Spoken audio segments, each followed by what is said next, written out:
champion! And Tekken fans around the world, what a championship. The cross up, the back throw. I think you're still okay. Upside down kick. Don't run.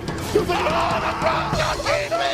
The crowd got me. Oh, the flown through the fireball. Hotashi waiting.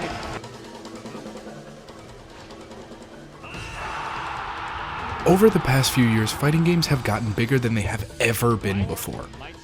The release and overall positive reception of new games like Guilty Gear Strive, as well as announcement of upcoming titles such as Street Fighter 6 and Tekken 8 have helped to really bring in a lot of new blood to the scene, as well as bring in a lot of casual fans who are somewhat looking in from the outside. Additionally, recent improvements in the online play quality through the adoption of rollback netcode on a wider scale has brought about the rise of countless online tournaments that have started during the pandemic, all of which has led to a brand new era of connection for the entire international fighting game community. As a result of this influx of new people, there are a lot more people interacting with the community than there ever were before. For some, that's in the form of hosting or going to maybe your local weekly tournaments or events like that, or for some it's simply just seeing a Twitch notification for a tournament every so often and watching some matches. But if you've ever been to or even just watched a major fighting game tournament such as Combo Breaker, CEO, or even EVO, you've probably noticed that while people from all over the world compete in every game, certain games tend to see a lot more entrants and a lot more stronger players from specific regions. For example, Pakistan and Korea both dominate Tekken, Japan tends to do very well in Street Fighter, and North America, specifically the East or West Coast, tends to have the largest presence in Marvel vs. Capcom. Some of these make sense, like the strong correlation with Street Fighter in Japan, where although it is incredibly popular worldwide, it is still a Japanese game made by a Japanese company. In the same vein, Mortal Kombat is one of the few major Western fighting games, so it makes sense that it would predominantly be seen in Western regions like North America. So we would think that maybe when it comes to performance and popularity, the country of origin of the game is most important. But that falls apart really quickly if we just look at a few of the tournaments and results. Take Marvel vs. Capcom at EVO. Despite being a Japanese-developed game, in the entirety of the series' continuous 16-year run at EVO, there were a total of 3 players not from the USA to ever make top 4. And even then, the 3 players were from Canada, Chile, and Mexico, so all still Western countries. Now, to be clear here, a lot of these early entries are dominated by USA players for the simple reason that, as you probably would expect, EVO didn't appear on the scene as this multi-million-dollar tournament that we know it is today. It took a long time to get there, and it took many years to get a fair and sizable representation from international scenes and players.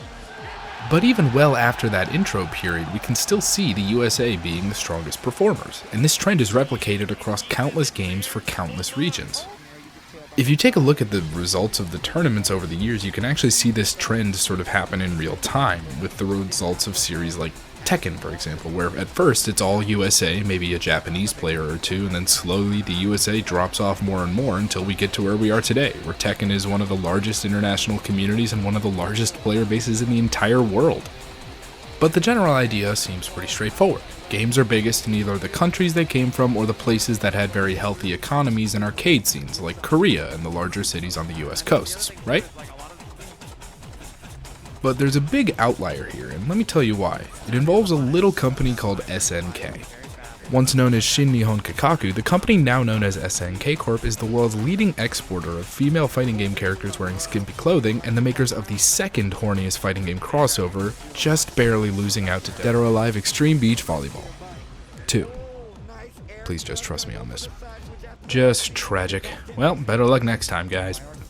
But in all seriousness, SNK has been in the video game just as long as the rest of them, though never achieving the same success outside of Japan as its contemporaries like Capcom or Nintendo.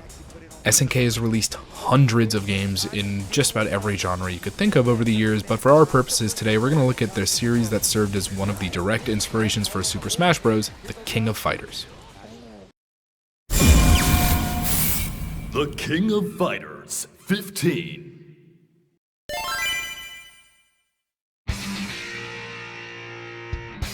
The King of Fighters franchise and SNK fighting games as a whole was the outlier that I was talking about earlier.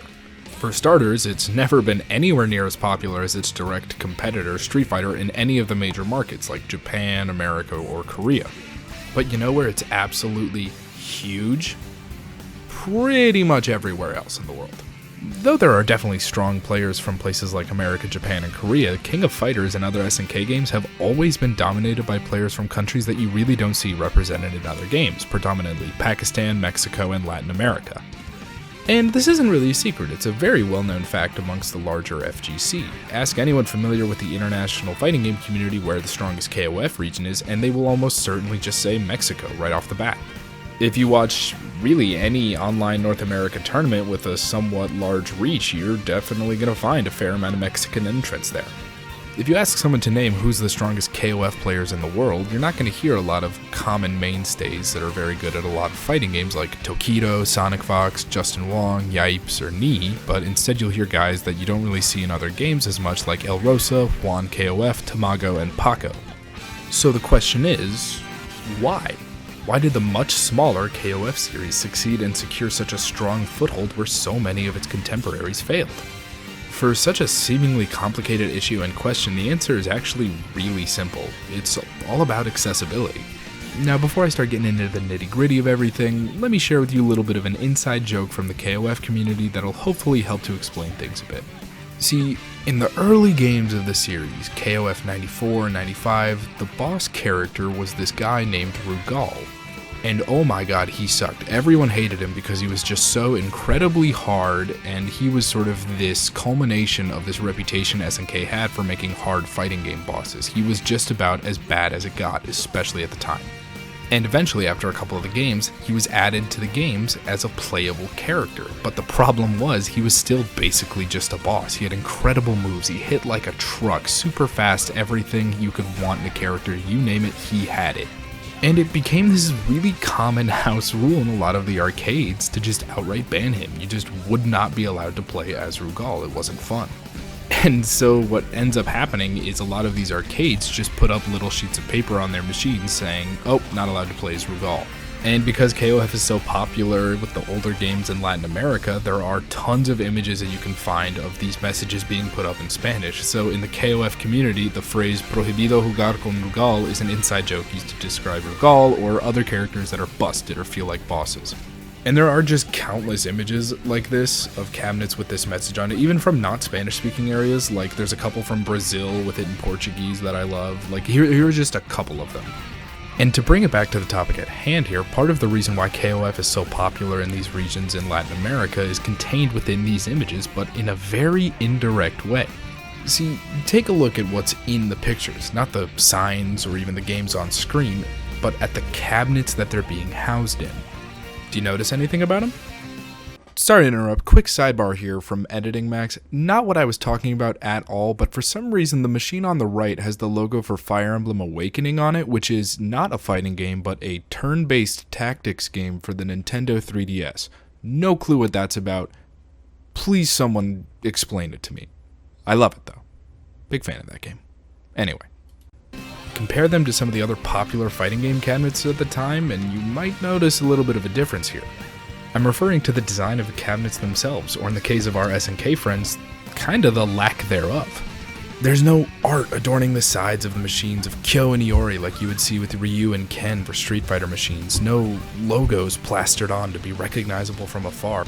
And the reason is because I just lied to you. These aren't KOF machines, they're SNK machines. See, the reason they have no branding on them aside from the company and machine branding isn't that they couldn't afford cool decals or art or anything like that, but rather so that the machine wasn't mistaken for a specific game because it wasn't made for a specific game. See, one of the biggest claims to fame of SNK in this era was their creation of a modular arcade cabinet. In 1990, SNK released their Neo Geo Multi-Video System, or MVS machines, which were arcade cabinets designed not to play one game, but rather play several that could be stored on cartridges and swapped out at any time. So instead of having one big arcade cabinet dedicated to just Street Fighter 2, you could have one cabinet that could switch between 2, 4, or even 6 games depending on the model, all of which could be just changed out for any other game in the catalog at the owner's discretion.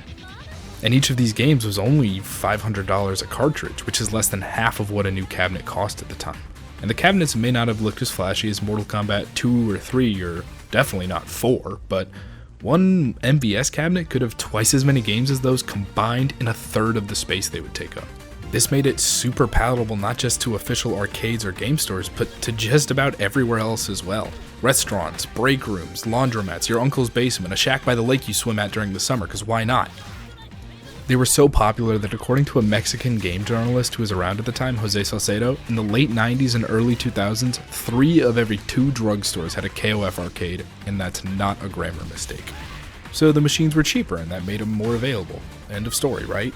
Not quite. As you'd expect from the runtime here, there's more to it than just that. See, part of what makes these other franchises stick around in the public mind for places like America and Japan were the ports to the home console, like the famous SNES ports of Mortal Kombat and Street Fighter II, the latter of which remains one of Capcom's best-selling games to this day. These consoles were super popular in Japan and the US because they weren't super expensive, and the economies were doing well at the time, resulting in them being adopted by many working class and otherwise average income families. However, these consoles, as well as the Sega brand consoles, faced extremely high tariffs in Latin America and other countries like China. What was affordable to a lower middle class family in America at the time was something that only some of the wealthiest families in Mexico could afford, if they could even get their hands on one, as they were reportedly only really easy to find in cities along the border.